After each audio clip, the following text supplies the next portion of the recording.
Indian premier league বিশ্বের সবচেয়ে জনপ্রিয় ফ্র্যাঞ্চাইজি টুর্নামেন্ট। এই মঞ্চে নজর থাকে পুরো ক্রিকেট বিশ্বের। সেরা ক্রিকেটারদের দেখা যায়, তেমনি নতুন প্রতিভাও উঠে আসেন, যারা পরবর্তীতে বিশ্ব ক্রিকেটকেও শাসন করেন। বিশ্ব ক্রিকেটের অনেক কিংবদন্তি এই টুর্নামেন্টে খেলেছেন, অনেকে এখনো খেলছেন। তালিকায় এমন অনেকেই রয়েছেন যারা বিশ্ব ক্রিকেটে কিংবদন্তি, কিন্তু আইপিএলে সেঞ্চুরি নেই। এতে অবশ্য অবাক হওয়ার নেই। আইপিএল কতটা চ্যালেঞ্জিং সেটাও বোঝা যায় এই তালিকা দেখে। দেশের অন্যতম সফল অধিনায়ক এবং ব্যাটার সৌরভ গঙ্গোপাধ্যায়, আন্তর্জাতিক ক্রিকেটে ঝুড়ি ঝুড়ি রান, সেঞ্চুরিও। আইপিএলের প্রথম সংস্করণে তিনি ছিলেন কলকাতা নাইট রাইডার্সের মার্কি প্লেয়ার। পরবর্তীতে পুনে ওয়ারিয়র্সের হয়েও খেলেছেন। পাওয়ার হিটিং এর টুর্নামেন্টে 7টি হাফ সেঞ্চুরি রয়েছে। আইপিএলে সৌরভের সর্বাধিক স্কোর 91। অল্পের জন্য 3 অঙ্কে পৌঁছানো হয়নি। এই তালিকায় আরও একটা নাম চমকে দেওয়ার মতোই। ক্যাপ্টেন হিসেবে কলকাতা নাইট রাইডার্সকে 2টো ট্রফি দিয়েছেন, তেমনি মেন্টর হিসেবেও কেকেআরকে চ্যাম্পিয়ন করেছেন। প্রচুর ম্যাচ জেতানো ইনিংসও রয়েছে, কিন্তু আইপিএলে সেঞ্চুরি নেই গৌতম গম্ভীরেরও।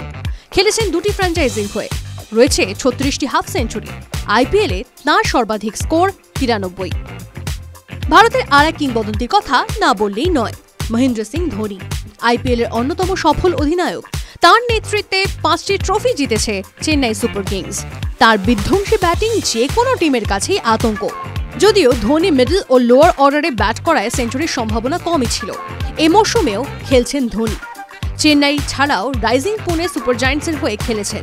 মিডল ও লোয়ার অর্ডারে ব্যাটিং করেও 24টি হাফ সেঞ্চুরি প্লাস ইনিংস রয়েছে মাহির। আইপিএলে তার সর্বাধিক স্কোর অপরাজিত 84। ইন্ডিয়ান প্রিমিয়ার লিগের ইতিহাসে অন্যতম সফল ক্রিকেটার রবিন উথাপ্পা। খেলেছেন 8 ডজন টিমের হয়ে। 27টি হাফ সেঞ্চুরি প্লাস ইনিংস রয়েছে উথাপ্পার। সেঞ্চুরির খুব কাছেও পৌঁছেছিলেন, অল্পের জন্য পূরণ হয়নি। আইপিএলে তার সর্বাধিক স্কোর 88। বেশ কয়েকবার 80-র ঘরে আউট হয়েছেন কিংবা অপরাজিত থেকেছেন। এই তালিকায় আরও একজন রয়েছেন, আইপিএলে চ্যাম্পিয়ন ক্যাপ্টেন। এ মৌসুমে পাঞ্জাব কিংসের নেতৃত্বে। তার কাছে অবশ্য এখনো যথেষ্ট সুযোগ রয়েছে এই তালিকা থেকে বেরোনোর, এমনকি এই সুযোগও এসেছিল। যদিও টিমের কথা ভেবে স্ট্রাইক নিতে মানা করেন, নয়তো সেঞ্চুরি করার শ্রেয়স আইআরের কাছে ছিল সময়ের অপেক্ষা, যা মিটতে পারে দ্রুতই। দিল্লি ক্যাপিটালস, কলকাতা নাইট রাইডার্সের পর এই মৌসুমে পাঞ্জাব কিংসের হয়ে খেলছেন। এই মৌসুমে 97 রানে অপরাজিত ছিলেন। স্ট্রাইক পেলে সেঞ্চুরিটা হয়েই যেত।